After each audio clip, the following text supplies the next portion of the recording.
வணக்கம். Welcome to கதை திரட்டு. இந்த வீடியோவில் நம்ம என்ன கதை கேட்க போகிறோம்னா, எழுத்தாளர் PVR அவர்கள் எழுதிய அதிர்ஷ்ட தேவதை கதையின் 2வது பகுதி. வாங்க கதைக்குள்ள போகலாம். 1987 ஜனவரி 19 திங்கள். மாலு ரமணி அருகே வந்து நின்றாள். அவன் ஒரு ஃபைலில் மூழ்கி கிடந்தான். மிகவும் முக்கியமான விஷயமாக இருக்க வேண்டும். இல்லாவிட்டால் ரமணி நிச்சயமாக மாலு வந்து நிற்பதை உணர்ந்திருப்பான். அவள் மௌனமாக நின்றாள். காதல் விஷயத்தில் அவள் எத்தனை நாட்கள் பொறுமையாக இருந்து வந்திருக்கிறாள். ரமணி ஃபைலில் ஏதோ எழுதிவிட்டு, எழுதியதை ஒரு தடவை படித்துவிட்டு, வெங்கி என்ற குரல் கொடுத்தான். அதிபருடைய அறை வாயிலில் வெற்றிலையை குதப்பிக் கொண்டிருந்த வெங்கி மெதுவாக எழுந்து மெதுவாக நடந்து வந்தான். குதிரை விஷயத்தில் மட்டும்தான் அவனுக்கு விரைவும் வேகமும் பிடிக்கும். என்ன சார், இந்த ஃபைல முதலாளி மேஜ மேல அவர் கண்ணில் படும்படியா வை. வெங்கி அலட்சியமாக ஃபைலை எடுத்து கக்கத்தில் செருகிக் கொண்டான். ரமணி சார், விஷயம் தெரியுமா? என்ன? முந்தா நாள் பம்பாய் ரேஸ்ல முதலாளி ஜாக்பாட் அடிச்சார். 1,10,370 ரூபாய். ஐயா தான் 2 குதிரைங்களை கொடுத்தாரு. ஆனா நான் 2 குதிரைங்களை தெரிஞ்சு வச்சும் ஜாக்பாட் அடிக்கல. எப்படி இருக்கு உலகம் பாத்தியா? உலகத்தை நான் அப்புறமா சாவகாசமா பார்த்துக்கிறேன். இப்போ உள்ள போய் அந்த ஃபைல வச்சிடு என்றான் ரமணி. அடடா, மாலு அம்மா நிக்கிறாங்க, அதான் நீ என்ன விரட்டுற? மாலு உட்கார்ந்து கொண்டாள். நீ வந்ததை நான் உண்மையா உணரல மாலு, சாரி. நீங்க ஒரு விஷயத்துல இறங்கிட்டா முழு மூச்சா அதுல லைச் போடுவீங்கன்னு எனக்கு தெரியும் ரமணி. ஆனா உங்க முழு மூச்சு ஒரு விஷயத்துல மட்டும் அடிக்க மாட்டேங்குது. புரியறது மாலு, நான் என்ன செய்ய? உடனடியா கல்யாணம் பண்ணிக்கிட்டு உன்னோட வாழ்க்கையை ஆரம்பிக்கணும்னு எனக்கு கொள்ள ஆசைதான். ஆனா வேலை வரமாட்டேங்கிறதே. வேலை தானாக வராது ரமணி. நாம தான் கொக்கி போட்டு இழுத்து கொண்டு வரணும். கேவலம் இந்த ரங்கனுக்கு கூட கல்யாணம் ஆயிட்டது. அவன் ஒரு முட்டாள். நான் படிச்சு சொன்னேன், மடையன் கேட்கல. பிடிவாதமா சகதியில தான் விழுவேன்னு விழுந்தான். இப்ப அவதிப்படுறான். நீங்களும் நானும் நிச்சயமா சந்தன குழம்புல தான் விழுவோம் ரமணி. என் அக்காவுக்கு அடுத்த மாசம் 12ஆம் தேதி கல்யாணம். அம்மாவோட ஆசை நிறைவேற போறது. ஓஹோ, அதுவா? உனக்கும் உன் அக்காவுக்கும் ஒரே நாள்ல கல்யாணம் நடக்கணும்னா 2 வழிதான் இருக்கு. என்னவாம்? நான் என்னைக்கு உன் கழுத்துல தாலி கட்டுறனோ அந்த நாள் வரையில் உன் அக்கா காத்திருக்கணும். இது போகாத ஊருக்கு நீங்க காட்டுற வழி. இன்னொன்னு என்ன? அக்காவுக்கு என்னைக்கு மேரேஜோ அன்னைக்கு அவ கூட சேர்ந்து நீயும் மணமேடையில் உட்காரணும். ஆனா இதுல ஒரு சின்ன சிக்கல். என்னது? உன் பக்கத்துல நான் இருக்க மாட்டேன். வேறு யாராவது ஒரு பிள்ளையை உன் அப்பாவோ அல்லது நீயோ பார்த்து முடிக்கணும். உங்ககிட்ட பேச வந்தம் பாருங்க. உங்ககிட்ட பேச வந்தம் பாருங்க என் புத்திய. என்ன நீ அசடு மாதிரி பேசுறமாலும் நம்ம காதல் உண்மையானதுதான். ஆனா அதுக்கு தெய்வீக மாலையை சூட்டாத. பிராக்டிக்கலா நினைச்சு பாரு. என் தாத்தா 5-6 நாளா இருமறார். இந்த இருமல் நல்ல இருமல் இல்லைன்னு டாக்டர் சொல்றார். மூச்சு விடுறப்ப கண்ணா பின்னான்னு ராகங்கள் வர்றது. இன்னும் 2-3 நாள்ல சுவாச குழாயில இருக்கிற கபம் எல்லாம் வெளியே வரலன்னா தாத்தாவோட கடைசி அத்தியாயத்தை எழுத தொடங்கிடலாம். அதுக்கப்புறம் பிரச்சனையே இல்லை. ஏ ரமணி, பழுத்த பழம் காம்பு ஒடிஞ்சு விழ போறதுன்னு கலகலப்பா சொல்றீங்க. அவர் கண் மூடுறதுக்கு முன்னாடி நாம தம்பதியா போய் நமஸ்காரம் செய்தால் அவருடைய ஆசீர்வாதம் கிடைக்குமே. ஆசீர்வாதத்தை வச்சுக்கிட்டு என்ன செய்யறது மாலோ? இது திரேதா யுகம் இல்ல. ஆசீர்வாதமும் சாபமும் வலிக்கிறதுக்கு நாம கலி ஒத்தல இருக்கோம். நியாயமும் தர்மமும் விலை போகாத யுகம். போய் பித்தலாட்டம் லஞ்சம் வஞ்சனை தாண்டவமாடுறது. கண்டவன் எல்லாம் தன்னை ஒரு அவதார புருஷனா வெளிச்சம் போட்டுக்கிட்டு இருட்டுல எல்லா அக்கிரமங்களும் செய்யறான். உங்க உபன்யாசம் எனக்கு தேவையில்லை, நான் வரேன். ஆனா ஒண்ணு, இனிமே என் கழுத்துல தாலி கட்டுங்கன்னு நான் மண்டி போட்டு கெஞ்ச மாட்டேன். நான் ரெடின்னு நீங்க வரணும். அது வரையில உன்னால காத்துட்டு இருக்க முடியுமா மாலு? முடியும். ஒருத்தனுக்கு மனைவின்னா அந்த ஒருத்தன் நீங்க தான். ரமணி சிரித்தான். என்ன சிரிக்கிறீங்க? எனக்கு ஒரு சினிமா டயலாக் நினைவுக்கு வந்தது. என்ன தெரியுமா? எனக்கு தெரிய வேண்டாம். சினிமா காதல் அளவுக்கு நான் இன்னும் தாழ்ந்து போகல. அது எனக்கு தெரியாதாமாலோ?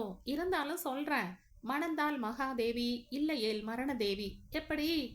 மாலு பதில் சொல்லாமல் தன் இருக்கையை நோக்கி நடந்தாள். தனம் நேற்றும் சோறு ஆக்கவில்லை, இன்றும் அடுப்பு பக்கம் போகவில்லை. ரங்கனால் அவளை எதிர்க்கவும் முடியவில்லை. அவளுடைய வசை மொழிகளை அவன் தன்னுடைய வாழ்க்கை அகராதியில் படித்ததே கிடையாது. சென்னை தெருச்சண்டைகளில் கீழ்த்தரமான வசை சொற்களை அவன் கேட்டதுண்டு. வேடிக்கை பார்க்காமல் அவன் நகர்ந்து விடுவான். அன்று திங்கட்கிழமை அவன் ஆபீஸுக்கு புறப்படுகையில், யோ நில்லையா என்று சொல்லி தனம் எதிரே வந்தாள். என்ன தனம்? நான் முந்தா நாள் ஒரு பொம்பளை டாக்டர் கிட்ட போனேன் இல்ல? ஆமா போனேன். எனக்கு என்ன கோளாறுன்னு உனக்கு தெரியுமா? தெரியாது. என்னடா இவ அடிக்கடி வாந்தி எடுக்கிறாளே, சரியா சோறு துன்றதில்லையே, அடிக்கடி உடம்பு தாழாம படுக்கிறாளே, என்ன விஷயம்னு நீ என் கையில கேட்டிருக்கியா? இப்ப சொல்லு தனம், உனக்கு என்ன உடம்பு? எதுக்கு டாக்டர் அம்மா கிட்ட போன? ஆ இப்ப கேளு. ஏயா நீ எல்லாம் ஒரு புருஷனா? சீறி பாய்ந்த தனம் திடீரென்று அழ ஆரம்பித்தாள். கேவி கேவி அழுதாள்.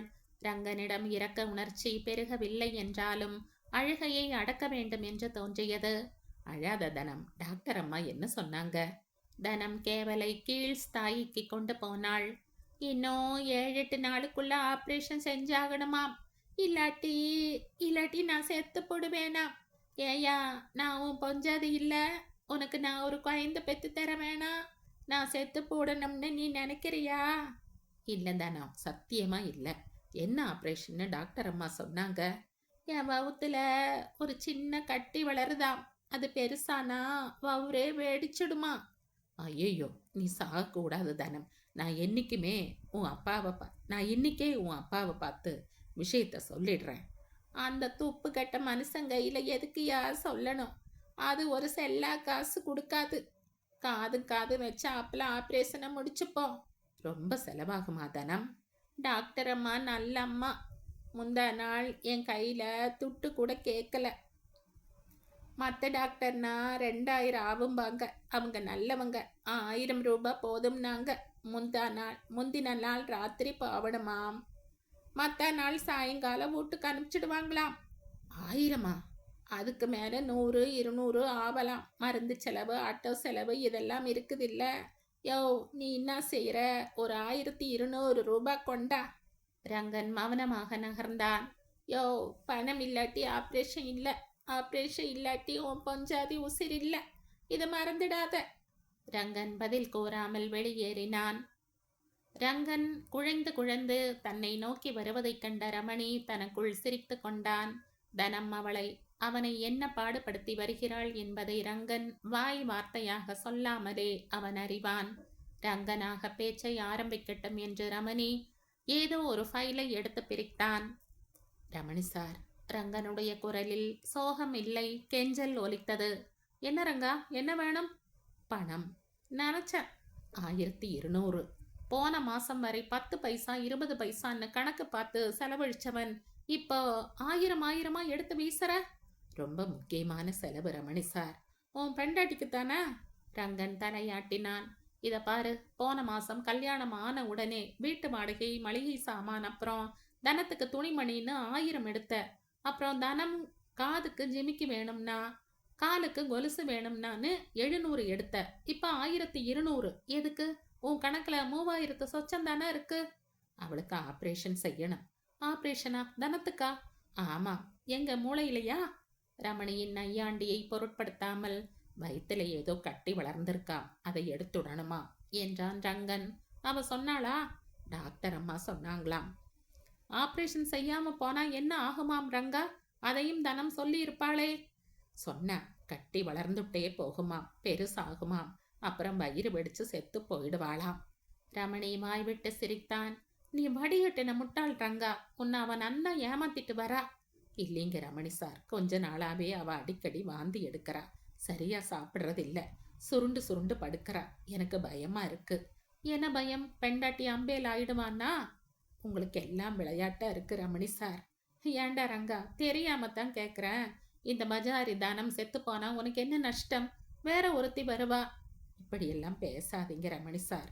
பாஸ்புக்கை கொடுங்க, பணம் எடுத்து வர்றேன். தரேன். தனத்தை கட்டிக்கிட்டேன். இனி அவளுக்கு செய்ய வேண்டிய கடமை எனக்கு இருக்கு இல்லையா? ஓ இருக்கு, நிறைய இருக்கு. உன் கடமையை நல்லா செய். பேங்க்ல இருக்கிற பணம் எல்லாம் கரைஞ்சப்புறம் எப்படி தனத்தோட முதலை வாய் திறக்கிறப்பவெல்லாம் நீ வாரி வாரி போட்டு உன் கடமையை தீர்க்க போறேன்னு நான் பார்க்கறேன். எனக்கு என்ன, உன் பணம் உன் பெண்டாட்டி. ரமணி மேஜை டிராயரை திறந்து பாஸ் புத்தகத்தை எடுத்து வீசி எறிந்தான். அது மேஜையின் விளிம்பில் பட்டு கீழே விழுந்தது. ரங்கன் குனிந்து எடுத்த பின் ரமணியை பார்த்தான். உங்க கோபத்துல நியாயம் இல்லை ரமணி சார். நிஜமாலுமே தனத்துக்கு உடம்பு சரியில்லை. முந்தா நாள் அவ டாக்டர் கிட்ட போனா. யார் அந்த டாக்டர்? பேரு பேரு அம்புஜம். எங்க இருக்காங்க? பிராட்வேயில கடைசி சோத்துக்கை பக்கமா. சரிப்போ. ஆமா, என்னைக்கு ஆப்ரேஷன்? இனிமே தான் தெரியும். வேற என்ன உதவி வேணும்னாலும் கேளு, செய்யறேன். உன் கணக்குல பணம் தீர்ந்து போனாலும் கவலைப்படாத, நான் இருக்க. நீங்க மகமாயி மாதிரி கோவிச்சுப்பீங்க, மகமாயி மாதிரி கருணையும் காட்டுவீங்க ரமணி சார். ரமணி அன்று மாலையே பிராட்வேயில் கோடி வரை நடந்தான். வலது புறத்தில் ஒரு 3 மாடி வீட்டில் முதல் மாடியில் அம்புஜம் தன் சிகிச்சை நிலையத்தை அமைத்து கொண்டிருந்தாள். ஆபரேஷன் வெற்றிகரமாக முடிந்து விட்டதாக ஜனவரி 27ஆம் தேதி ரங்கன் மகிழ்ச்சியுடன் தெரிவித்த போது ரமணி எல்லாவற்றையும் கூட்டி கழித்து பார்த்தான். அன்று மாலை இரவு 8 மணி அளவில் டாக்டர் அம்புஜத்தை அவன் சந்தித்தான். இருவரும் சரளமாக பேசிக்கொள்ளும் அளவுக்கு ரமணி தன்னை அறிமுகப்படுத்திக் கொள்ளவே உண்மை வெளிவந்தது. தன்னுடைய யூகம் சரியாகி விட்டது என்று ரமணி தன் முதுகில் தானே தட்டி கொள்ளவில்லை. இந்த தனத்திடமிருந்து ரங்கனை எப்படி பிரிப்பது என்ற யோசனையில் மூழ்கி போனான். தனத்தை பார்த்த உடனேயே ரங்கன் இடிந்து போனான். அவனுடைய மனைவி தனமா இவள்? 2 நாளில் அவள் எப்படி இழைத்து போய்விட்டாள்? ஏன் முகம் இப்படி வெளுத்து போய்விட்டது? வயிற்று கட்டியை வெளியே எடுக்கும்போது உடம்பில் ரத்தம் எல்லாம் வெளியேறிவிட்டதா? சைக்கிள் ரிக்ஷா நின்றது. தனம் மெதுவாக இறங்கினாள். அவள் மிகவும் சோர்ந்து போயிருக்கிறாள் என்பதை எளிதில் உணர்ந்த ரங்கன் அவளுக்கு உதவி செய்ய நெருங்கினான். அவள் ரங்கன் நீட்டிய கையை உதாசீனம் செய்துவிட்டு, அந்த ஆள் கையில 5 ரூபாய் குடியா என்று கூறி வீட்டினுள் சென்றாள். ரங்கன் வீட்டினுள் பிரவேசித்த போது தனம் படுத்திருந்தாள். தனம் தனம் என்ன செய்யறது இப்ப? ஒன்னு செய்யல, நீ தொணக்காம இரு. டீ வாங்கி அரட்டுமா? 2 நாளைக்கு டீ காப்பி எதுவும் குடிக்க கூடாதுன்னு டாக்டர் சொல்லுச்சு. அப்ப ஹார்லிக்ஸ் குடிக்க சொல்லுச்சு. வாங்கி அற. சொல்லிட்டு நிக்காத. 2 நாட்கள் ரங்கன் ஆபீஸுக்கு செல்லவில்லை. 3ஆம் நாள், நான் இன்னைக்கு ஆபீஸ் போலாம்னு இருக்கேன் தனம் என்றான். யார் வேணாம்னு சொன்னாங்க? 2 நாள்ல உன் உடம்பு நல்லா தேறிட்டது. அதுக்கு என்ன செய்யணுங்கிற? ரொம்ப வலிச்சதா? யோ, என்ன கேள்வியா கேக்குற? செத்து பொழைச்சு வந்திருக்கையா? எங்க கத்தி வச்சாங்க அந்த டாக்டர் அம்மா? இங்கயா? ரங்கன் அவளுடைய வயிற்றை தொடப்பானான். கையடியா. என்ன தனம் இது? நான் உன் புருஷன் இல்ல? யார் இல்லேனா? அதான் கழுத்துல தாலி கட்டியிருக்கியே. இதுக்குள்ள என்ன அவசரம் உனக்கு? நீ ஆபீஸ்க்கு போ. அருகே உட்கார்ந்திருந்தவன் எழுந்தான். யோ, என்ன தனம்? இன்னும் 2 மாசத்துக்கு நீ என்கிட்ட நெருங்க கூடாதுன்னு டாக்டர் அம்மா சொல்லிச்சு. அதனால நீ வேணும்னா ஆபீஸ்லயே தங்கிக்க. உன்னை யாரு கவனிச்சுப்பா தனம்? ஏயா, கல்யாணத்துக்கு முன்னாடி நீ ஏன் கவனிச்சுக்கிட்டு இருந்த? அப்போ உன் அப்பா இருந்தாரு. என்னையா பினாத்திர? அது எங்கயா இங்க இருந்துச்சு? மில்லி அடிச்சுட்டு ஆபீஸ்ல எல்லாம் தூங்குச்சு.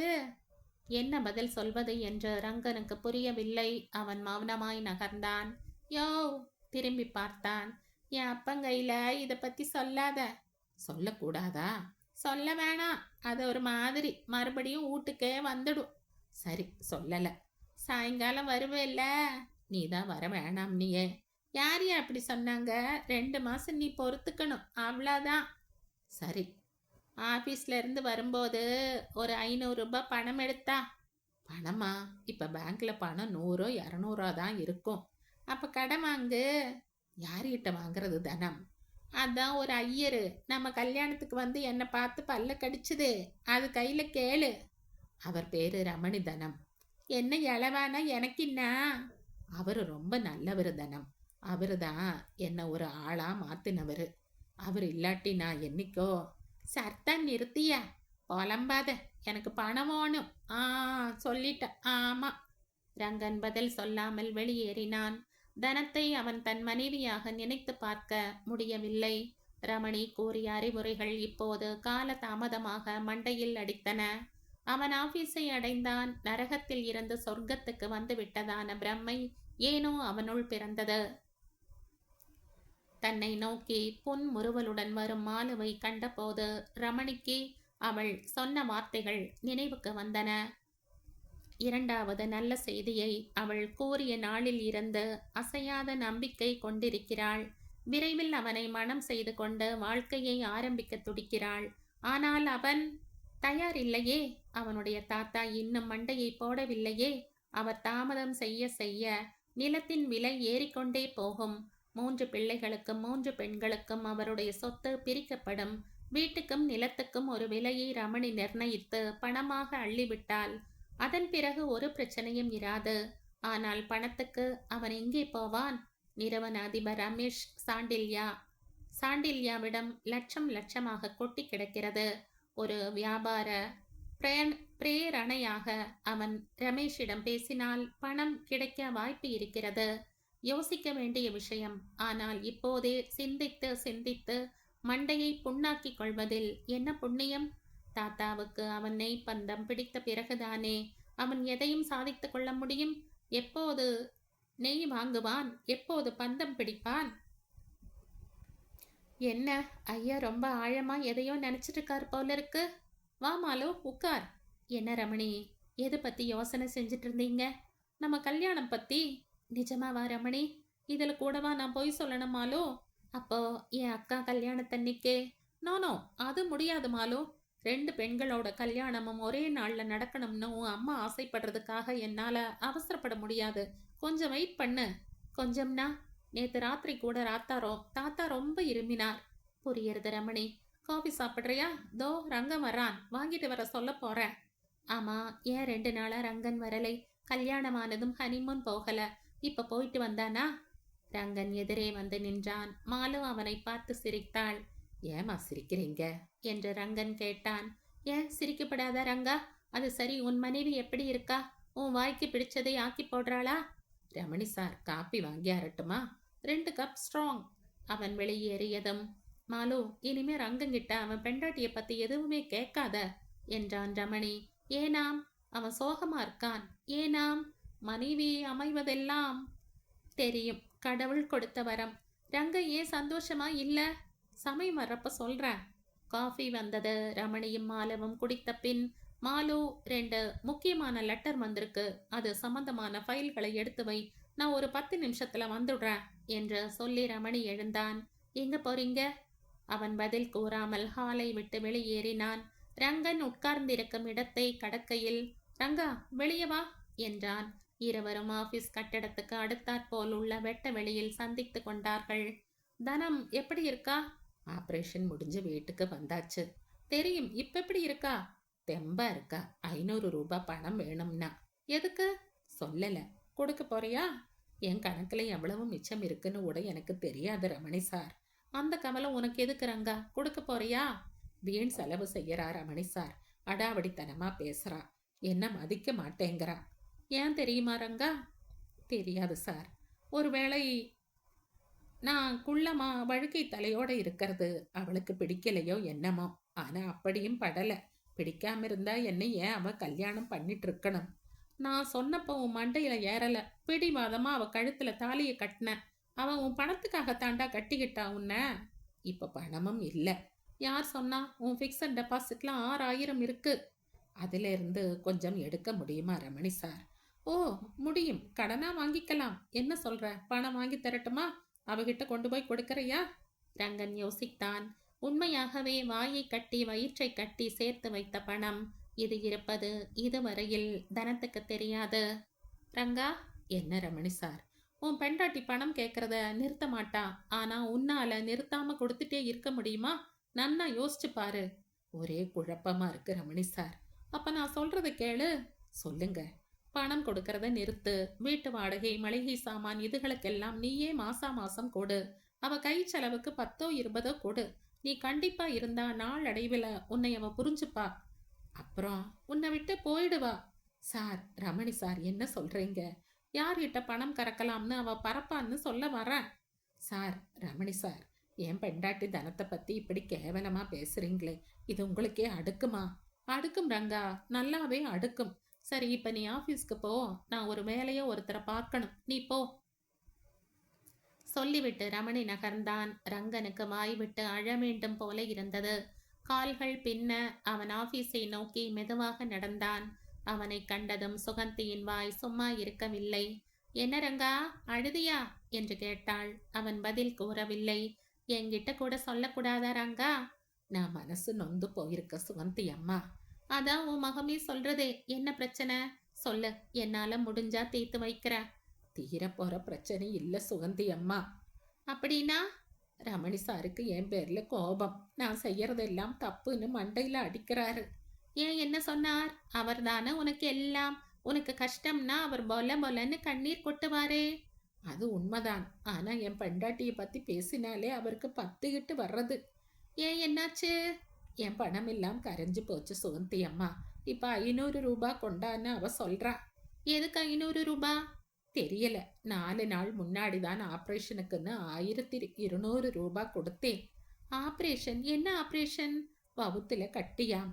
வயித்துல கட்டியா? ஆமாமா. இந்த வயசுலயா? ஆமா, கல்யாணமாகி முழுசா 30 ஆகல. அதுக்குள்ள ஆப்ரேஷன். வயிற்று வலின்னு துடிச்சிருப்பாளே. வலியில துடிச்சாலோ என்னமோ தெரியல, அடிக்கடி வாந்தி எடுத்தா. சோத்து ருசி கூட இல்லாம போச்சு. ஓ, அதான் ஆப்ரேஷனா? ஆமாம்மா.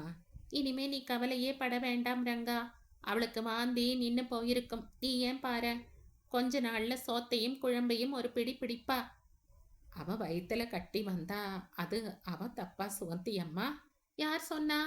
ரமணி சார் சொல்லல, ஆனா அவர் பேச்சுல அப்படி படுது. நீ கவலைப்படாத ரங்கா.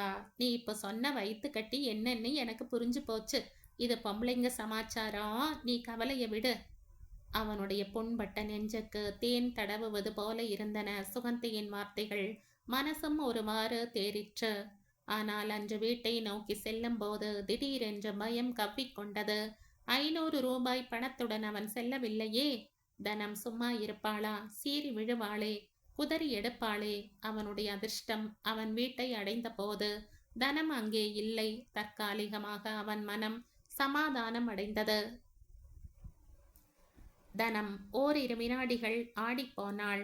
ரமணி அவளுடைய வீட்டு வாயிலில் வந்து நிற்பான் என்று கனவில் கூட நினைத்து பார்த்ததில்லை.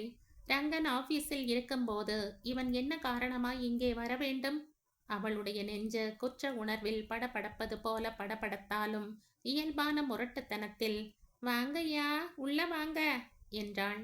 ரமணியின் புன்முறுவல் லேசான சிரிப்பாக மாறி ஒலித்தது. பிராட்வேல ஒரு கம்பெனிக்கு போக வேண்டியிருந்தது. நான் பார்க்க வேண்டிய ஆள் வர இன்னும் அரை மணி நேரத்துக்கு மேல ஆகும். நாங்க திடீர்னு ஞாபகம் வந்தது, அதான் வந்த. தனம் ஒரு பாயை போட்டாள். நீங்க உட்கார நாற்காலி ஏன் ஒரு முக்காலி கூட இல்லைங்க? பரவாயில்ல. உன் ஆப்ரேஷன் நல்லபடியா முடிஞ்சதுன்னு ரங்கன் சொன்னான். ஆண்டவனுக்கு நன்றி சொன்னேன். நான் வேற என்ன செய்ய முடியும்? நீங்க இன்னும் உட்காரலீங்க. விடமாட்ட போல இருக்கு. ரமணி உட்கார்ந்தான். ஒரு நிமிஷம் இருந்தீங்கன்னா ஓடி போய் சோடா கலர் ஏதான்னு வாங்கிட்டு வந்துருவேன் என்றாள் தனம். இவனை பகைத்து கொள்ள கூடாது என்பதை அவள் அறிவாள். ஓடுறதா நீயா? 1 மாசத்துக்கு நீ வேலையே செய்யக்கூடாதே. இத உன் டாக்டர் சொல்லலையா? முதல்ல நம்ம வீட்டுக்கு வந்திருக்கீங்க, எதுவுமே சாப்பிடாம போனா எப்படி? யார் சொன்னா நான் முதல் தடவையா வர்றேன்னு? மயில்சாமியை பார்க்க 2-3 தடவை வந்திருக்க. ஆனா அப்பெல்லாம் நீ வீட்டுல இருக்கல. அப்பா சொன்னதே இல்ல.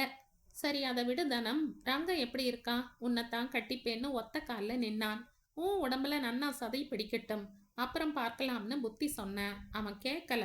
நீ ஆக்கி போடுற சோத்துல வஸ்தாது மாதிரி ஆயிடுவேன்னு மார் தட்டுனா. ஆனா பாவம் நீ. 1 மாசத்துக்கு அவன்தான் உனக்கு சோறாக்கி போடணும். அவரு ரொம்ப நல்லவர் ஐயா. என்கிட்ட சொல்றியா? ரமணி சிரித்தாள். நான் உசிர் என்றாள் தனம். தெரியும், இத்தனை நாளா அவன் உசிர் பணத்து மேல இருந்தது. இப்ப அது உங்கிட்ட வந்துடுத்தோ. அவர் பணத்தை நீங்க தான் பத்திரப்படுத்தி வச்சிருக்கீங்களாம். அப்ப கல்யாணத்துக்கு முன்னாடியே சொல்லுச்சு. ஆமா, முதலா சம்பளம் வாங்கினதும் அதை என் கையில தான் கொடுத்தான். அவன் பேர்ல பேங்க்ல கட்ட சொன்னான். இந்த 4 வருஷத்துல ஒரு தடவை கூட எடுத்ததில்ல. கல்யாணம் நிச்சயமான அப்புறம்தான். அவன் முடிக்கவில்லை. இப்ப எவ்வளவு இருக்கு ஐயா? முதல்ல ஒரு 1000, அப்புறம் ஒரு 1000, போன வாரம் 1200, பாக்கி 500 600 இருக்கும். ஏன் கேக்குற? இல்ல, கேட்டேன். இன்னைக்கு கூட ஒரு 500 வேணும்னு வந்தான். நான் எதுக்குன்னு கேட்டேன். நீ கொண்டு வர சொன்னேன் நான். கொடுத்தீங்களா? இல்ல. தனத்தின் முகம் சுருங்கியது. ஆனால் கோபமும் கண்ணில் பிரதிபலித்தது. ஏன் கொடுக்கல? என்ன செலவு 500க்குன்னு தெரிஞ்சுக்கத்தான். அவன் சொல்லல? அவரு பணம் அவர் கேட்டா கொடுக்க வேண்டியது தானே. இன்னைக்கு 500 கேட்டவன் 4 நாளைக்கு அப்புறம் இன்னும் 1000 2000ன்னு வந்து நின்னா, பாக்கி 500 600ன்னு சொன்னீங்களே, அப்புறம் எப்படி 1000 2000ன்னு கேட்க முடியும்? முடியுமே. இந்த பணம் அவனுடைய சேவிங்ஸ் அக்கவுண்ட்ஸ்ல இருக்கிற பணம். இது தவிர 6000 ரூபாய் 3 வருஷத்துக்கு எடுக்க முடியாதபடி ஃபிக்ஸட் டெபாசிட்ல போட்டு வச்சிருக்கான். பாவி, சொல்லவே இல்லையே. அவன் சொல்லாம போனா என்னம்மா, நான் தான் சொல்லிட்டேனே. இத்தனை நாளா அவருக்கு நீங்க ஆதரவா இருந்தீங்க. இப்ப நான் அவரோட ஒய்ஃபு. இனிமே நான் அவர் விவகாரத்தை கவனிச்சுக்கிறேன். அதனால அதனால 6000 ரூபாய் கணக்கு புத்தகத்தையும் என் கையில கொடுத்துடுங்க. அது புஸ்தகம் இல்ல, பேங்க் ரசீது. அது என்னமா இருந்தா என்ன, என் கையில கொடுத்துடுங்க. அதுதான் முறை. ஆனா அவன் பேர்ல எனக்கு ரொம்ப அக்கறை இருக்கு. என்ன சொல்றீங்க? இந்த கம்பெனியில வேலை கொடுத்தவனே நான் தான் தனம். அதுக்காக ரசீது என் கையிலேயே இருக்கட்டும். கொடுக்க மாட்டீங்களா? நீ ஊதாரித்தனமா செலவு செய்யாத பெண்ணா இருந்தா கல்யாணம் முடிஞ்ச கையோட நானே வந்து கொடுத்திருப்பேன். யோ, மரியாதை கெட்டு போடும். நீ யாரியா நான் ஊதாரின்னு சொல்றதுக்கு? ரமணி சிரித்தான். உனக்கு ஆபரேஷன் பண்ணாங்களே டாக்டர் அம்புஜம், அவங்க எனக்கு உறவுக்காரி. யோ, இது உனக்கு முதல் ஆபரேஷன் இல்ல. யோ யோ, உன்ன நீ முன்னையும் சரி இப்பவும் சரி அவகிட்ட சொன்னதெல்லாம் ரிஜிஸ்டர்ல பதிவாயிருக்கு. உன் கையெழுத்தம் இருக்கு. யோ, நீ பயம் காட்டுறியா? ரமணி சிரித்தான். நான் சலசலப்புக்கு பயப்படாதவன் தனம். இனிமே நீ என் சிநேகிதன் ரங்கனை அழ வச்ச, நானும் ரவுடிக்கு ரவுடி ஆயிடுவேன். இத நனவுல வச்சுக்க. இன்னாயா செஞ்சு போடுவ? வீராப்பாய் கேட்டாலே தவிர தனத்தின் குரலில் நடுக்கம் தொனித்தது. நீ அவங்க கூட ஒழுங்கா குடித்தனம் செஞ்சா மாசம் உன் வீட்டுல அடுப்பு எரிய பணம் வரும். ரங்கங்கிட்ட மோதின, அது எங்கிட்ட மோதின மாதிரி. அடுத்த வாட்டி ஆபரேஷன் பண்ணிக்க உன் கையில சல்லி காசு இருக்காது. நான் வரேன். ஐயா, என்ன? அவர் கையில என்ன ஆபரேஷன்னு சொல்லிடாத ஐயா. மனம் வெடிச்சு போய் குளம் கொட்டையில விழுந்துடும்.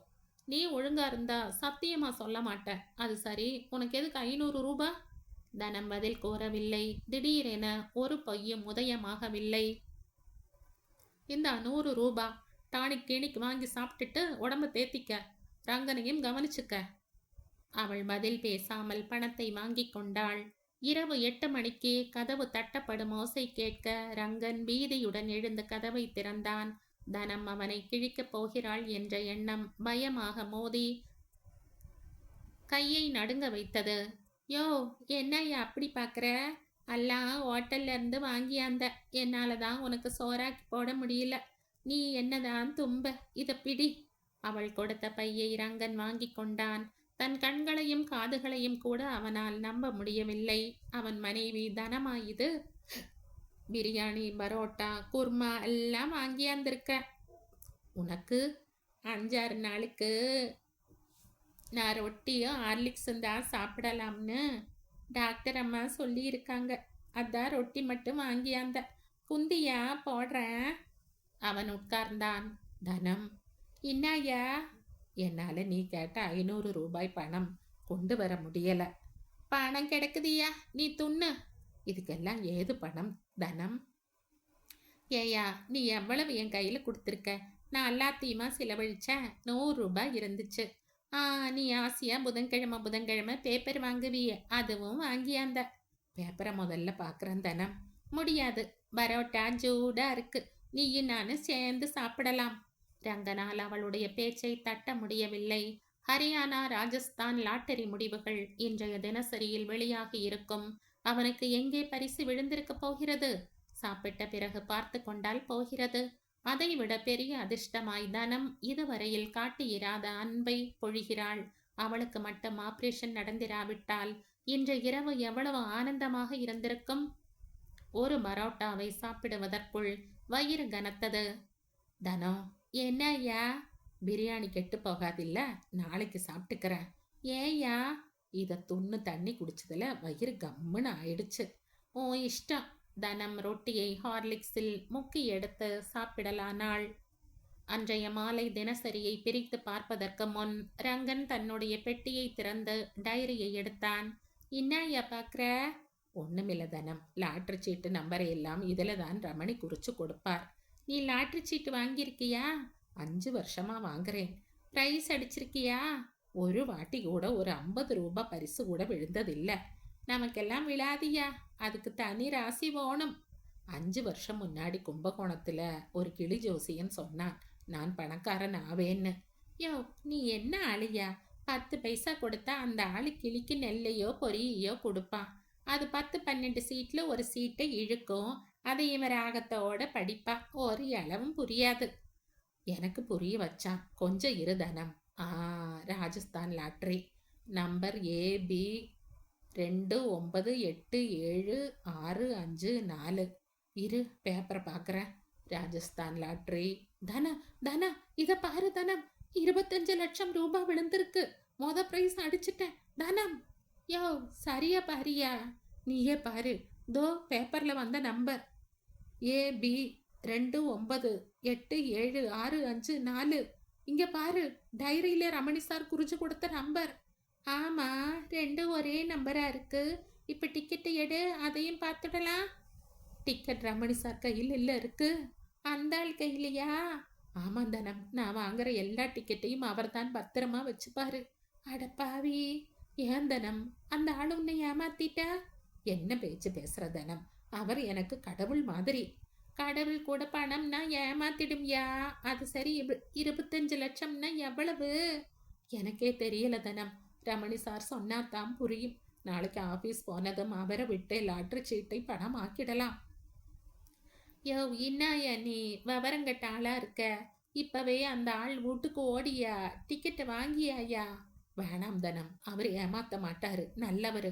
யோ, பேப்பரை பாரியா, 5 லட்சம் 1 லட்சம் 50,000 10,000 1000 போட்டிருக்கு. எல்லாத்தையும் விட 25 லட்சம் ஜாஸ்தின்னு உனக்கு படல? படுது தனம். யோ, அந்த ஆள் மொழியே எனக்கு பிடிக்கல, ஓடியா. அவரு மயிலாப்பூர்ல அபிராமபுரத்துல இருக்காரு. எந்த டில்லியா இருந்தா உனக்கு இன்னாயா? போய் டிக்கெட்டை வாங்கியா. 3வது வீட்டுல மாணிக்கம்னு ஒருத்தர் இருக்காரு, ஸ்கூல் வாத்தியாரு, படிச்சவரு, நல்லவரு. அவர் கையில சொல்லி நாம பணத்தை வாங்கிக்கலாம். மணி 9க்கு மேல ஆயிடுச்சு தனம், நாளைக்கு விடிஞ்சதும் போறேன். துப்பு கெட்ட மனசுனா இருக்கியே, ஒரு ஆட்டை பிடிச்சு ஓடியா, நானும் கூட வரேன். வேண்டாம் தனம், உன் உடம்புக்கு ஆவாது, நானே போறேன். அந்த ஆளு கையில பிரைஸ் அடிச்ச விஷயத்த சொல்லிடாத, அப்புறம் அது உஜாராயிடும். அவர்கிட்ட எடுத்து வச்சிருக்கிற எல்லா டிக்கெட்டும் ஓணும்னு சொல்லி வாங்கியா, அப்பதான் உன் பேர்ல சந்தேகம் வராது. ரங்கன் தயங்கினான். இந்த உலகமே ரமணியை தூண்டினாலும் அவன் ஏமாற்ற மாட்டான். இதுவரையில் நல்லதையே நினைத்து நல்லதையே செய்து வரும் ரமணி துரோகம் செய்ய மாட்டான். இது சத்தியம். ரமணியின் மனதின் பரிசுத்தத்தை உணர தனத்துக்கு ஏது வாய்ப்பு? அதுதான் இப்படி பேசுகிறாள். யோ, நீ போக மாட்ட? வேறு வழி இல்லாமல் அவன் ரமணியின் வீடு செல்ல புறப்பட்டான். கடைசி பஸ் அவனுக்கு கிடைத்தது. இரவு அவனால் திரும்பி நடக்க முடியவில்லை. கண்கள் இருண்டன, கால்கள் பின்னின. பணம் என்றால் கடவுள் கூட ஏமாற்றும் என்றாள் தனம். எப்பேற்பட்ட உண்மையை அவள் கூறிவிட்டாள். ரமணி திடீரென்று வெளியூர் சென்றிருப்பதாக அவனுடைய தாயார் மூலமாக தெரிய வந்தது. தான் கொடுத்து வைத்திருந்த லாட்டரி டிக்கெட்டுகளை எடுத்து தருமாறு கெஞ்சினான் ரங்கன். ஏற்கனவே ரங்கனை அறிந்திருந்த அவளும் அலமாரியை திறந்து ஒரு நீண்ட உரையை அவனிடம் கொடுத்தாள். பழைய பழைய டிக்கெட்டுகள் எல்லாம் அழகாக கோர்த்து வைக்கப்பட்டிருந்தன. சமீபத்தில் வாங்கிய ஹரியானா டிக்கெட்டும் இருந்தது. ஆனால் ஏபி 298765 இல்லை. ரங்கனால் விரைவாக நடக்க முடியவில்லை. மனம் அலறியது. தனக்கு பைத்தியம் பிடித்து கொண்டு வருவதாக அவன் தனக்குத்தானே கூறிக்கொண்டான். எந்த வழியில் சென்றால் வீட்டை அடையலாம் என்ற பிரக்ஞை கூட அற்று போய்விட்டது. ஆழ்வார்பேட்டை சதுக்கத்தை அடைந்தவன் திசை தெரியாமல் விழித்தான். நெஞ்சை ரமணி இன்னும் பிழிந்து கொண்டிருந்தான். நம்பிக்கை துரோகம் பற்றி அவன் கேள்விப்பட்டிருக்கிறான். இப்போது அனுபவ ரீதியாக உணர்ந்த போது முதலில் தீராத கோபமும் அதன் பின்னர் அடங்கா துயரமும் உண்டாயின. மோப்பரி சாலை வழியாக நடக்காமல் மனதின் கொந்தளிப்பில் கால்கள் எல்டாம் சாலையில் பிரவேசித்தன. நீண்ட தூரம் நடந்த பிறகுதான் புத்தி வந்தது. இனி திரும்பி செல்வது நடக்க வேண்டிய தூரத்தை அதிகரிக்கும் என்ற எண்ணம் பிறக்கவில்லை. திரும்பினான். எல்டாம் சாலையில் எல்லை வந்துவிட்டால் வலது புறமாக அண்ணா சாலையை அடைந்து நடக்கலாம் என்று தோன்றவில்லை. மீண்டும் ஆழ்வார்பேட்டை. இப்போது திடீரென்று ஒரு விஷயம் நினைவுக்கு வந்தது. ரமணியின் தாயார் எந்த ஊர் என்று சொல்லவில்லை. வெளியூர் என்றுதான் கூறினாள். பஸ்ஸா, ரயிலா, விமானமா என்றும் குறிப்பிடவில்லை. என்ன முட்டாள் அவன்! ரமணியின் வீட்டை நோக்கி நடந்தான். இப்போது கோபம் இல்லை, துயரமும் சற்றே விலகி இருந்தது. ரமணி நிச்சயமாக பரிசு சீட்டுடன் ஓடியிருக்க மாட்டான் என்ற நம்பிக்கை அரும்பாக முளைத்தது. அவனை ஆளாக்கியவன் ரமணி. அவனுக்கு வழிகாட்டியாக இருந்தவன் ரமணி. அவனுடைய மனம் துயரப்பட்ட போதும் பலவீனம் அடைந்த போதும் ஆறுதல் அளித்து தைரியம் கொடுத்தவன் ரமணி. அவனுடைய பணத்தை பத்திரப்படுத்தி வைத்திருப்பது போல பரிசு சீட்டையும் பத்திரப்படுத்தி வைத்திருக்கிறான். பரிசு பெற்றுள்ள செய்தியே ரமணிக்கு தெரிந்திருக்காது. ரமணி எங்கே? மாலையில் வெளியாகும் தமிழ் தினசரிகளை படிக்கிறான். நிச்சயமாக வேறு ஏதோ அவசர வேலையாகத்தான் வெளியூர் சென்றிருக்க வேண்டும். ஆனால் வீட்டில் அவன் ஒப்படைத்த பரிசு சீட்டுகள் இல்லையே. ரமணியின் தாயார் தேடினாளே. ஒருவேளை வீட்டில் உள்ளவர்களுக்கு தெரியாமல் எங்காவது ஒளித்து வைத்திருப்பானோ? இருக்க முடியாது. ரங்கன் மாதா மாதம் பணத்தை பரிசு சீட்டுகளில் விரயமாக்குவதை கண்டிருக்கிறவன் ரமணி. புதையலை பத்திரப்படுத்துவது போல அவன் கொடுத்து வைத்த சீட்டுக்களை ஒளித்து வைக்க வேண்டிய எண்ணமே ரமணிக்கு வந்திருக்காது. பரிசு சீட்டு எங்கே? ஒருவேளை ஆபீஸிலேயே மேஜை டிராயரில் வைத்திருப்பானோ? பேங்க் புத்தகத்தை அங்கேதானே வைக்கிறான். அபிராமபுரம் வரை சென்றவன் ரமணியின் வீட்டை மறந்தான். இப்போது மண்டையில் ஒரு தெளிவு பிறந்தது. பரிசு சீட்டு ஆபீஸில் தான் இருக்கிறது என்ற மனம் உறுதியளித்தது. நடக்கலானான். என்ன மணி என்று தெரியவில்லை. மோப்பரி சாலை கேட்பாரற்ற நீண்டது. ராயப்பேட்டை அடைந்ததும் ஒளி பிழம்புடன் காட்சியளித்த ஒரு ஹோட்டலை கண்டான். வாயிலில் நின்று உள்ளே எட்டி பார்த்தான். தேடிய சுவர் கடிகாரம் கண்ணில் பட்டது. 12:30. மணியை தெரிந்து கொண்டு என்ன லாபம்? இந்த ஞானம் தாமதமாக அதை தெரிந்து கொண்ட பிறகு பிறந்தது. நடந்தான். கால் வலிக்கவில்லை. 25 லட்சம் ரூபாய் நிச்சயமாக கிடைக்கும் என்ற நம்பிக்கை ஊற்றெடுத்தது. சீட்டு நிச்சயமாக ரமணியின் மேஜையில்தான் இருக்கிறது. சந்தேகமே இல்லை. அவன் நாளைக்கு பெரிய பணக்காரனாக ஆகிவிடுவான். போதை ஏற ஏற ரங்கன் 16 வயது வாலிபனை போல ஓடினான். கால் வலி தெரியவில்லை. மனவலி மறைந்து விட்டது. கட்டட வாசலில் கூர்க்கா இன்னொரு கூர்க்காவுடன் பேசிக்கொண்டிருந்தான். அவனுக்கு ஏற்கனவே ரங்கனை தெரியும். மடக்கவில்லை, கேள்வி கேட்கவில்லை.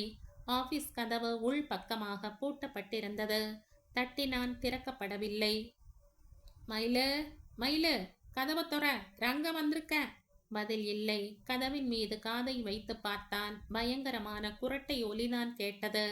ரங்கனுடைய சோனி கைகளும் சோனி கால்களும் மயில்சாமியின் குரட்டையை உடைக்காமற் போகவே ஒரு யோசனை தோன்றியது. ஆபீஸ் வாயிலுக்கு வெளியே 2-3 மரக்கட்டைகள் இருந்தன. ஒன்றை எடுத்தான். தூக்க முடியாமல் தூக்கினான். கதவை பலம் கொண்ட மட்டும் இடித்தான். யாருடா அது சோமாரி? மயில்சாமி அரை தூக்கத்தில் கத்தினான். மீண்டும் ஒரு இடி. கஸ்மாலா, இந்த வேளையில எவன்டா இடிக்கிறா? கைத யாருடா அது? மயிலு, நான் தான் ரங்கன். அவன் கத்தினான். கதவு திறந்தது. யோ, இன்னா நீ என் பொண்ணை தனியா விட்டுட்டு இங்க வந்து நிக்கிற? அவ ஒன்னு அடிச்சாளா? இல்ல மயிலு, நான் மயிலாப்பூர்ல இருந்து ஓடி வரேன். அங்கெங்க போன? இப்ப மணி 2. ரமணி சார் மேஜையை திறக்கணும் மயிலு. என்ன சொன்ன? ரமணி சார் மேஜையை திறக்கணுமா? ஆமா மயிலு. என் கையில ஏது சாவி? அது அந்த ஆள்கிட்ட தானே இருக்கு. அப்போ உடைச்சிடு. யோ, நீ என் மருமக புள்ளதான். ஆனா அதுக்காக என் டியூட்டியில கை வைக்க மாட்டேன். விவரம் எல்லாம் அப்பால சொல்றேன். மேஜையை உடைச்சுடு மயிலு. முடியாது, வெளியே போ, இல்லாட்டி உன் வேலை போடும். ஐயோ கடவுளே! ரங்கன் வெளியே புலம்பினாலும் உள்ளே ஒரு விவேகம் பிறந்திருக்கிறது. தனக்கு 25 லட்சம் ரூபாய் பரிசு விழுந்திருக்கிறது என்று மயில்சாமியிடம் சொல்லிவிட்டால் அவ்வளவுதான். பரிசு சீட்டை பறித்து கொண்டதோடு நிற்காமல் அவனை அங்கேயே தீர்த்து கட்டி ஒரு கோணியில் போட்டு தைத்து சமுத்திரத்தில் எரிந்து விடுவான். என்ன செய்ய? உண்மையை சொன்னால் நிச்சயமாக பரிசு சீட்டு அது மேஜையினுள் இருந்தாலும் அவனுடைய கைக்கு வராது. போயா வீட்டுக்கு, ஆபீஸ் திறந்ததும் வா, எந்த மேசை வேணும்னாலும் ஓட என்றான் மயில்சாமி. சூதுவாது தெரியாத ரங்கனுக்கு ஒரு நம்பக்கூடிய பொய்யை உதிர்க்க வரவில்லை. எந்த ஒரு மிருகத்திடமும் இயல்பாய் வரக்கூடிய பயமும் முன் ஜாக்கிரதை உணர்வும் அவனிடமும் தோன்றின. அவன் மெதுவாக நகர்ந்தான். யோ ரங்கா, என்ன மயிலு இந்த நேரத்தில் வந்து மேசையை ஒட்டேன்னியே, அதுக்கு என்ன அர்த்தம்? அதுக்குள்ளார என்ன இருக்கு? சொல்லியா? ரங்கன் பதில் சொல்லாமல் அவசர அவசரமாக வெளியேறி மாடிப்படியை அடைந்தான். வீட்டை அடைந்து அவன் கதவை தட்டிய போது, யாரியாது என்ற குரல் அதட்டியது. தனம், நான் தான். டிக்கெட் கிடைச்சதா ஐயா? கதவை திறக்கையிலேயே கேட்டாள். இல்ல தனம். இன்னாய சொல்ற, டிக்கெட் கிடைக்கலையா? யோ, என் கையில பொய் சொன்ன உன்னை கிழிச்சிடுவேன். முதன் முறையாக தனத்தை கண்டு ரங்கனுடைய நெஞ்சம் அலறியது. அப்பனை போலத்தானோ பெண்ணும்? ஒரு ஆவேச வெறியில் அவன் தனக்கு லாட்டரியில் பரிசு கிடைத்திருப்பதை மனைவி என்ற உறவின் காரணமாக அவளிடம் சொல்லிவிட்டான். இது அவனுக்கே ஆபத்தாக போகிறதோ? சத்தியமா சொல்ற தனம், ரமணி சார் வீட்டுக்கு போனேன். அவர் வெளியூர் போயிருக்கிறாராம். பூட்டானா? ஓ, 25 லட்சத்தை எடுத்துக்கிட்டு ஓடிட்டானா? இப்படி பேசாத தனம், ரமணி சார் நல்லவர், ஏமாத்த மாட்டார். யோ, சும்மா கிடையா, அந்த ஆளு உன்னை ஏமாத்திட்டா. இல்ல தனம், டிக்கெட்டை ஆபீஸ் மேஜைக்குள்ளதான் அவர் வச்சிருப்பாரு. அப்ப அங்க போய் பாக்குறது? போனேன், உங்க அப்பா மேஜையை உடைக்க முடியாதுன்னு என்னை விரட்டிட்டாரு. என் அப்பங்கையில இன்னா சங்கதின்னு சொன்னியா? இல்ல. உனக்கு கூட அறிவு இருக்குதுய்யா. அந்த ஆளு பொல்லாத ஆளு. பொண்டாட்டி கழுத்துல இருந்து செயினை திருடுன ஆளு. மயில்சாமி உன் அப்பா. அப்பங்காரனா இருந்தா என்ன ஐயா, ஏமாத்த மாட்டானா? அப்பா அவர்கிட்ட சொல்ல வேண்டாம்னு சொல்றியா தனம்? டிக்கெட்டு கைக்கு வரட்டும், அப்பால டமாரம் அடிப்போம். சரி. யோ, என்ன தனம்? பணம் கிடைச்சதும் வளையல் கம்மல் எல்லாம் வாங்கணும். வாங்கலாம். எனக்கு நம்பிக்கை இல்லை. அந்த ரமணி நான் தான் டிக்கெட் வாங்கினேன்னு சாதிப்பான். உலகம் அவனைத்தான் நம்பும். இல்ல தனம், நீ நினைக்கிறது தப்பு. என் டைரியில நம்பர் எழுதி இருக்கும். யார் எழுதினாங்க? ரமணி சார்தான். டைரியும் என் டைரியும்பா, நீ அதை திருடிட்டேம்பா. அவளை எப்படி நம்ப வைப்பது என்று ரங்கனுக்கு தெரியவில்லை. யோ, என்ன தனம்? பணம் கைக்கு வந்ததும் புச்சா ஒரு வீடு வாங்கணும். வாங்கலாம். காரு வாங்கணும். வாங்கலாம் தனம். நான் பட்டு புடவை தான் கட்டிப்பேன், வயிறு கம்மல் போட்டுப்பேன். இப்ப தூங்கு தனம். யோ, பணம் உன் கைக்கு வந்தப்புறம் என்னை விட்டு ஓடின நான் என்ன செய்வேன் தெரியுமா? ரங்கன் பதில் கூறவில்லை. என்னை கைவிட மாட்டியே? மாட்டேன். சத்தியமா? என் தலையில் அடிச்சு சொல்லு, கப்பூரை ஏத்தி சொல்லு. சத்தியமா உன்னை கைவிட மாட்டேன் தனம், உன் மேல ஆணையா. அவளுடைய தலையை வலது கையால் தொட்டான். யோ, என்ன தனம்? 1 மாசம் பல்ல கடிச்சுக்கிட்டு பொறுத்துக்க, அப்புறம் நீ என்கிட்ட ஆசைப்பட்டது எல்லாம் நான் தரேன். ரங்கனுடைய மனம் இப்போது அவளுடைய உடலில் லயிக்கவில்லை. அது சுற்றி சுற்றி 25 லட்சத்திலேயே ஓடிக்கொண்டிருந்தது. சரி என்றான் இயந்திரமாக. விடிந்தது. நானும் ஆபீஸுக்கு வரப்போறேன் என்றாள் தனம். எதுக்கு? அந்த ஆள் கையில நீ கேட்கறப்ப நானும் கூட இருக்கணும். ரமணி சார் தான் வெளியூர் போயிருக்கிறாரு, என்னைக்கு வர்றாருன்னு தெரியாதே. அப்போ உன் முதலாளி கையில விஷயத்த சொல்லிடலாம். இப்ப யாருக்கும் தெரிய வேணாம் தனம். அதுவும் சரிதான். ஆனா அந்த ஆள் வந்ததும் என் கையில சொல்லு. சொல்றேன். ஆனா அந்த ஆள் வருவான்னு எனக்கு தோணல. ரமணி சார் நல்லவர், ஏமாத்த மாட்டாரு, நிச்சயம் வந்துடுவாரு. தனத்துக்கு ஆத்திரம் பீரிட்டது. யோ, அந்த ஆள் நல்லவருன்னு என் கையில இன்னொரு வாட்டி சொல்லாத. அந்த ஆள் மொழியே சரியில்லை. பதில் கூறாமல் ரங்கன் வெளியேறினான். ஒவ்வொருவராக ஆபீஸுக்கு வந்தார்கள். சுகந்தியின் டைப்ரைட்டர் மீது கிடந்த தூசியை தட்டி கொண்டே மயில்சாமி அவளுடன் தாழ்ந்த குரலில் பேசிக் கொண்டிருந்தான்.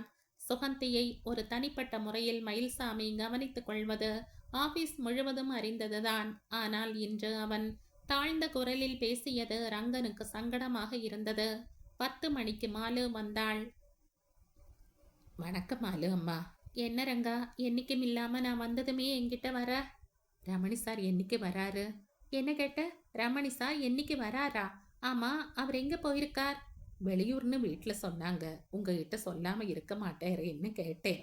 எனக்கு தெரியாது. ஆபீஸ் விஷயமா வெளியூர் போயிருப்பாரோ? என்ன கேட்டா? முதலாளி கேட்கலாமா? கேள. பயமா இருக்கு. அப்போ ஒண்ணு செய். என்ன மாலு அம்மா? கேட்காத. காற்றை இழந்த பலூனை போல ரங்கனுடைய முகம் சுருங்கியது. நகர்ந்தான். ரங்கா, சுகந்தியின் குரல் சென்றான்.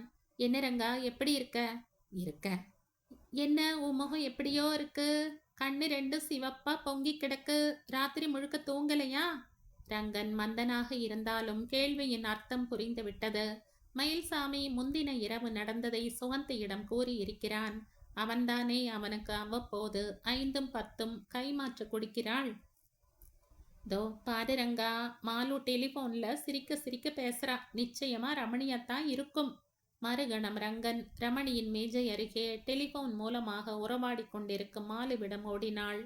அவன் அவளை அடைவதற்கும் மாலு டெலிபோனை வைப்பதற்கும் சரியாக இருந்தது. மாலு டெலிபோனை வைத்தவள் பதற்றத்துடன் ஓடி வந்து அருகே நின்ற ரங்கனை பார்த்தாள். என்ன ரங்கா, ஏன் இப்படி பதறி போய் நிக்கிற? மாலு அம்மா, மாலு அம்மா. அவனுடைய தொண்டை கம்மியது. மனதில் உதித்த வார்த்தைகள் நாவில் புரளவில்லை. மாலு தன்னுடைய இருக்கைக்கு வந்தாள். ரங்கன் பின் தொடர்ந்தான். மாலு அவனை ஏறிட்டு பார்த்தாள். அவன் பசியில் துடிக்கும் சிறு பையனைப் போல அவளை பார்த்து ஏங்கினான். ரங்கா, உனக்கு என்னாச்சு? ஏன் இப்படி எல்லாமே அறிஞ்சுட்ட மாதிரி பார்க்கற? மாலு அம்மா, நான் உங்க காலை பிடிச்சு கேட்குறேன். உங்ககிட்ட இப்ப பேசினது ரமணி சார் தானே? மாலு பதில் கூறவில்லை. சிரித்தாள். சிரிக்காதீங்க மாலு அம்மா. யார்கிட்டையும் சொல்லப்படாது. சத்தியமா சொல்ல மாட்டேன். எங்கிருந்து பேசினார் மாலு அம்மா? தெரியல, பாதி பேசுறப்ப கட்டாயிடுச்சு. ஒருவேளை மறுபடியும் ஃபோன் பண்ணாலும் பண்ணுவாரு. அப்படி பண்ணினார்னா என்கிட்ட சொல்லுங்கம்மா. நானும் ஒரு விஷயம் பேசணும். முடிஞ்சா பாக்குறேன். நீ இப்பவும் எடுத்துக்கு போ. 7-8 நிமிடங்களுக்கு பிறகு முதலாளி ரமேஷ் சாண்டில்யாவின் பியூன், குதிரை ஆலோசகர், அவை ஞானி வெங்கி மாலு அருகே வந்தான். முதலாளி இன்னும் ஆபீஸுக்கு வரவில்லை. இவன் ஏன் அவளை பார்க்க வருகிறான்? ஃபோன் வந்திருக்கு மாலு. தோ. ஏன் ரமேஷின் அறையில் உள்ள போனில் அழைப்பு வருகிறது? மாலு, நான் தான். ஃபோன் கட்டாயிடுத்து. யாரும் பக்கத்துல இல்லையே. இல்ல, பாஸ் இன்னும் வரல. நீ என்ன செய்யற? ஒரு இழுப்பு. நீ என்ன செய்யற? ஒரு ஹெல்ப். சொல்லுங்க. ராத்திரி ஏற்காடு எக்ஸ்பிரஸ்ல ஏறி சேலம் வர்ற. கூட ரங்கனையும் அழைச்சிக்கிட்டு வர. என்ன விஷயம்? சேலத்துக்கு வந்ததும் தெரியும். அங்க நாம ரெஜிஸ்டர் மேரேஜ் பண்ணிக்க போறோமா? சாட்சி கையெழுத்து போட ரங்கன் வரணுமா? விளையாடாத மாலு, இது ரொம்ப சீரியஸ். ரங்கன் என்ன கேட்டாலும் தெரியாதுன்னு சொல்லிடு. அவன் சேலம் வர விஷயம் அவன் பெண்டாட்டிக்கு கூட தெரியக்கூடாதுன்னு எச்சரிச்சு வை. நான் நாளைக்கு ஸ்டேஷன்ல மீட் பண்றேன். மாலு மேலும் பேச முனைவதற்குள் ரமணி சேலத்தில் போனை வைத்து விட்டான். அரை மணி நேரத்துக்கு ஒரு முறை ரங்கன் அவள் அருகே வந்து ஏக்கமும் ஆர்வமுமாக நின்றான். தான் வேலையில் மூழ்கிவிட்டது போல மாலு பாசாங்கு செய்தாள். அவள் ரமேஷின் அறைக்கு சென்ற போனில் பேசியது ரங்கனுக்கு தெரிய வரவில்லை என்று ஊர்ஜிதமாயிற்று. 12:45 ரங்கன் 7வது தடவையாக மாலு அருகே வந்து நின்றான். அவள் முதலாளியின் அறைக்குள் பிரவேசித்து 5 நிமிடங்களுக்கு பிறகு வெளியே வந்ததை அவன் அறிவான். இதற்கான காரணத்தை அவள் விசாரிக்கவில்லை. மாலுவும் சரி, ரமணி சாரும் சரி, அடிக்கடி முதலாளியின் அறைக்கே அவர் இருக்கிற போதும் இல்லாத போதும் ஆபீஸ் சம்பந்தமான காரியங்களை கவனிக்கவோ ஃபைல்களை எடுக்கவோ பார்க்கவோ செல்கிறவர்கள். இன்றும் மாலு அப்படித்தான் செய்திருக்கிறாள்.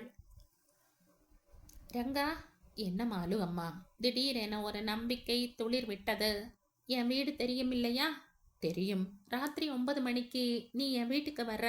எதுக்குமா? இப்போ ஒன்றும் சொல்ல மாட்ட. நீ வந்தே ஆகணும். சரிம்மா. முதலாளி ஒரு ஸ்பெஷல் வேலை போட்டிருக்கார். அவரோட நான் ஃபோனில் பேசினேன். ரமணி ஆஃபீஸுக்கு வரலையா, அதனால அந்த வேலையை நான் செஞ்சு முடிக்கணும்னார். உதவிக்கு உன்னை அழைச்சிக்க சொன்னார். சரிம்மா. இன்னொரு விஷயம். சொல்லுங்க. நீயும் நானும் நாளைக்கு ஒரு நாள் லீவு போடுறோம். லீவா? ஆபீஸ் வேலைதான், இருந்தாலும் லீவு போட சொல்லி இருக்கார் முதலாளி. உன் லீவ் லெட்டரை நானே எழுதி வைக்கிறேன், நீ கையெழுத்து மட்டும் போடு. ரங்கனுக்கு தலை சுற்றியது. இவள் என்ன சொல்கிறாள்? இப்படிப்பட்ட ஒரு நிர்பந்தம் ஆபீஸில் இந்த 4 ஆண்டுகளாக ஏற்பட்டதில்லை. ஆபீஸ் வேலை, ஆனால் அதை செய்து முடிக்க லீவ் போட வேண்டும். இது என்ன விசித்திரம்? அவனுடைய மண்டை மரமண்டை ஒன்றும் புரியவில்லை. அவன் நகர்ந்தான். ரங்கா, இது பத்தி யார்கிட்டையும் மூச்சு விடக்கூடாது. ஏன் உன் மனைவி தனத்துக்கு கூட தெரியக்கூடாது. தெரிஞ்சது உன் வேலை போயிடும்.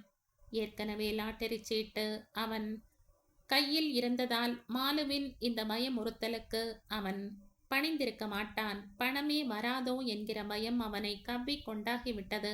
என்ன செய்ய? சொல்ல மாட்டேன் மாலு அம்மா.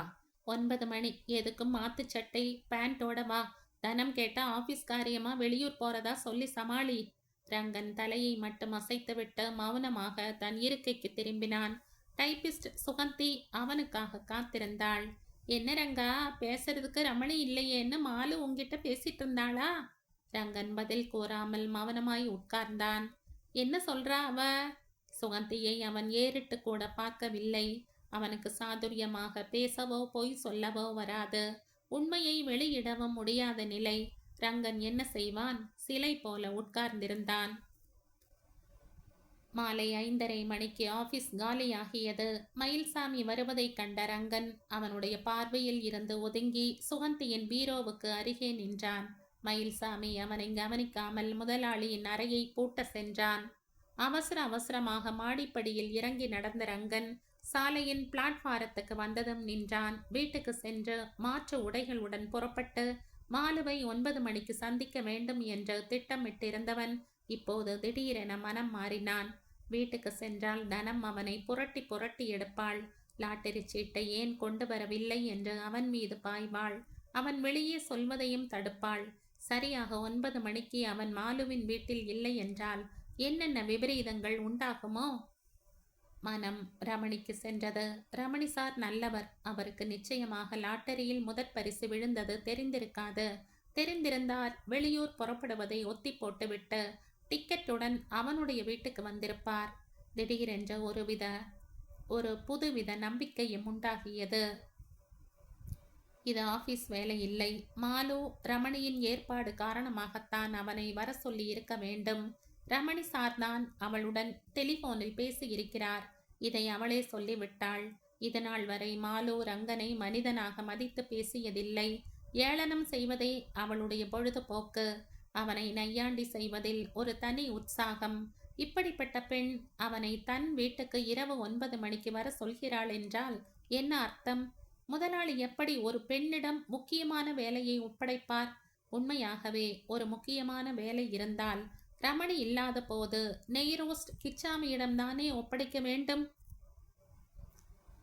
உதவி செய்ய போயும் போயும் ரங்கனையா முதலாளி தேர்ந்தெடுப்பார்? வெங்கி இருக்கிறானே. ஆபீஸ் வேலை என்றால் ஏன் லீவ்? நிச்சயமாக இது ஆபீஸ் வேலை இல்லை. மாலு பொய் சொல்கிறாள். ரங்கன் தானே ஆச்சரியப்பட்டு போனான். அவனால் கூட மன கொந்தளிப்புக்கிடையிலும் சுயமாக சிந்திக்க முடிகிறதே. அவன் வீட்டுக்கு செல்லவில்லை. நிஜார் பாக்கெட்டில் 5 ரூபாய் இருந்தது. 2 பன் வாங்கி விண்டு போட்டு கொண்டான்.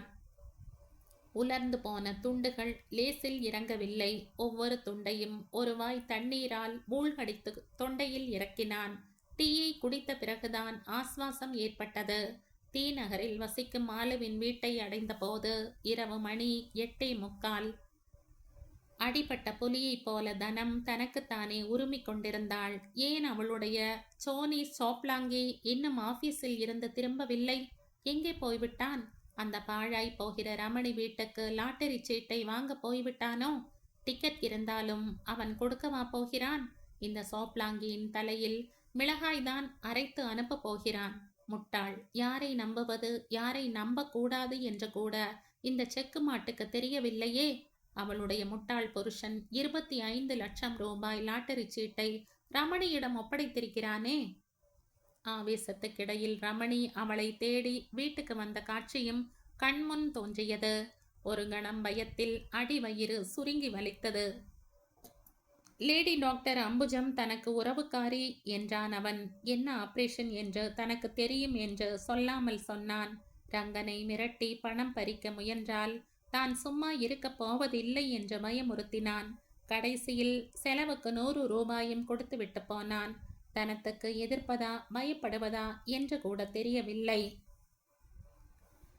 இரவு முழுவதும் ரங்கன் வராமற் போகவே அவளுக்கு நம்பிக்கையும் பீதியும் மாறி மாறி வந்தன. டிக்கெட்டுடன் வருவான், டிக்கெட் கிடைக்காமல் மனம் நொந்து போய் குளம் குட்டையில் ஏன் சமுத்திரத்திலே கூட விழுந்திருக்கலாம். பொழுது விடிந்தது. ரங்கனை காணோம். என்ன செய்ய? ஆபீஸ் நினைவு வந்தது. ரங்கன் வீட்டுக்கு வராமல் இருக்கலாம், ஆனால் நிச்சயமாக ஆபீஸுக்கு செல்லாமல் இருக்க மாட்டான். லாட்டரி சீட்டு கிடைத்து விட்டதா இல்லையா என்ற விவரம் அங்கே சென்றால்தான் தெரியும். அவள் சரியாக 9:30 மணிக்கு ஒரு சில்க் புடவையை கட்டிக்கொண்டு 1 ரூபாய் வட்டத்துக்கு குங்குமத்தை ஒட்டிக்கொண்டு தலை நிறைய சாமந்தி பூவுடன் ஆபீஸுக்கு புறப்பட்டாள். நுழைவாயிலேயே மயில்சாமி மடக்கினான். ஏய் தனா, உன் புருஷன் எங்க? அந்த ஆளு தேடிட்டு தான் நைனா நானே வர்றேன்.